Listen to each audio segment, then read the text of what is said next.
मैं आपसे एक निवेदन करूं महाराज, यदि आप मेरी बात स्वीकारे तो जीवन में यदि भविष्य में कभी मुझे बुलाने की आपकी इच्छा हुई तो रामायण के लिए मुझे मत बुलाना।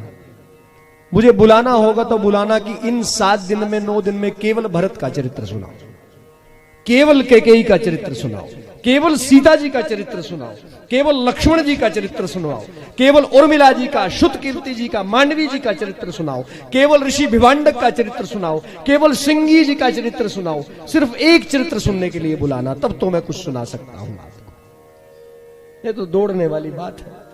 बस जैसे ट्रेन स्टेशन पकड़ती जाती है, लुधियाना, जलंधर, अंबाला, ऐसे ही चल रहा हूं,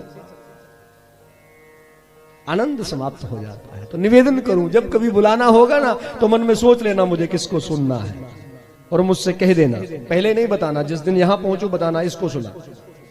मुझे भी पता पड़े कि मैं कितना ही ज्ञानी बनता हूं अपने आप में। हाँ, सिर्फ बातें ही आती है मुझे या कुछ आता भी है, ऐसा करना। और मेरी तो महाराज अब की इच्छा ये है, केवल श्री हनुमान चालीसा की 40 चौपाइयों पे 40 दिन की कथा करो।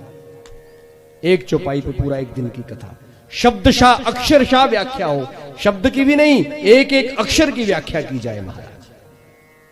क्योंकि गोस्वामी जी ने जो 40 लिखा है महाराज, अद्भुत लिखा है, अद्भुत, विलक्षण, अद्वितीय, अकल्पनीय, अतुलनीय, अवर्णनीय।